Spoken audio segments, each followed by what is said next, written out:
I think one thing that many people don't realise about YouTube is that it is primarily a search engine.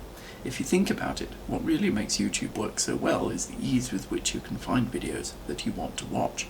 Of course, this makes perfect sense from YouTube's point of view. After all, they want people to spend as much time on their platform as possible, and getting people quickly and easily to the content they want to watch is definitely going to help with that. This powerful search and discovery system actually makes YouTube the perfect platform for learning new things. Indeed, in many cases these days YouTube is the go-to place for people wanting to learn a new skill, or just to pick up some knowledge about something that they need to do around the house or in the garden or whatever. Okay, so before I continue, welcome to another episode. I'm trying something a bit new with this video, giving some of my personal thoughts on a particular topic, and for this episode I want to talk about whether YouTube, or at least platforms like it, could be the future of education. So just before we get back into it, if you like this video, then do please remember to hit the like button.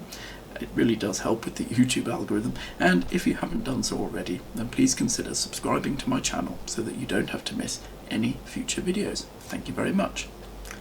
Okay, so there is a lot of content on YouTube that might not be described as being educational. Indeed, I think for many in my generation, and before, at least those that can remember when YouTube was new anyway, they quickly got the impression that it was all just amusing cat videos and other trivial content. The idea that it might be an effective platform for education is a bit of a stretch too far for many. However, I think in the younger generations, and for growing numbers in the older generations too, people are increasingly turning to YouTube whenever they want to learn something new. If you think about it, our whole approach to education had evolved to be the way that it is long before any resource such as YouTube or even the internet even existed. This isn't surprising.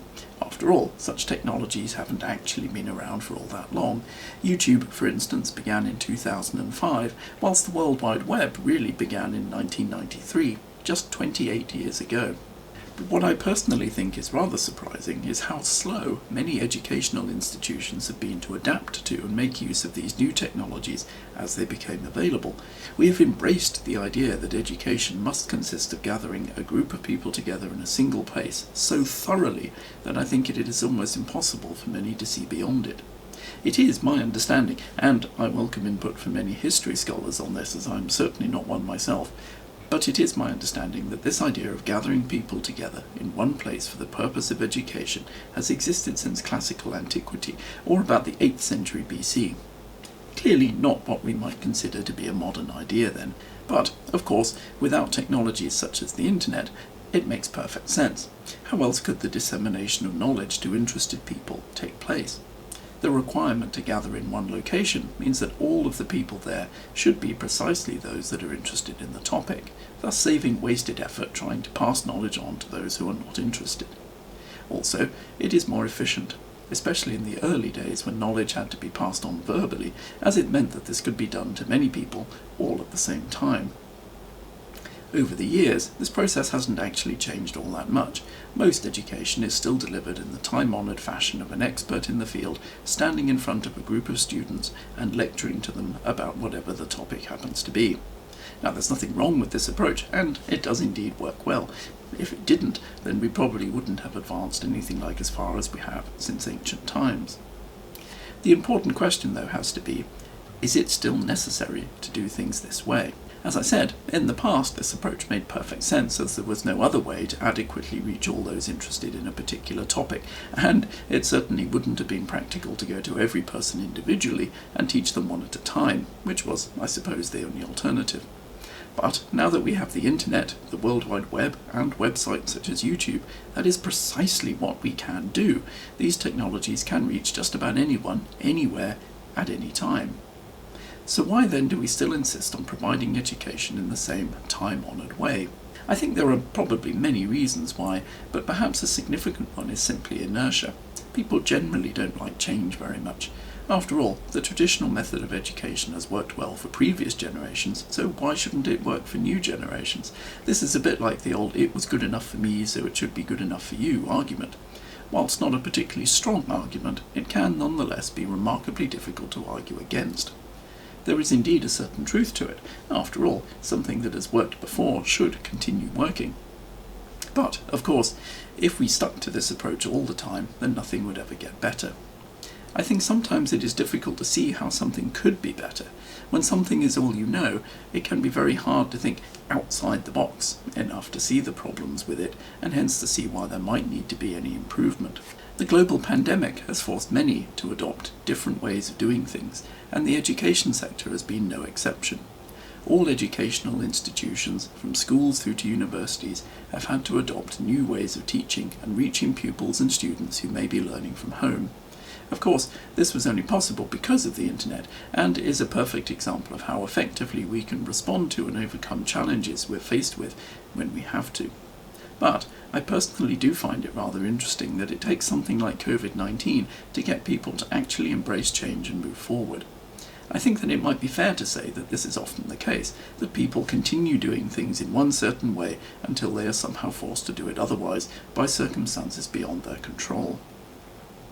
There's something of an analogy to Newton's first law here, that an object will continue in motion unless acted upon by an external force. And we can see the same thing has happened to education. Everything carried on as it had always been until COVID-19 came along and forced everyone to adopt new ways of doing things. Thankfully, with the rollout of vaccines, life is slowly beginning to return to something closer to normal, at least for a lot of people, and it has been interesting to observe how keen many people seem to have been for education to return to the way it was.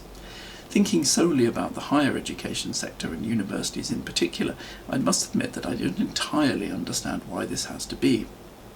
As we have discussed, relatively new technologies provide completely new ways of reaching people.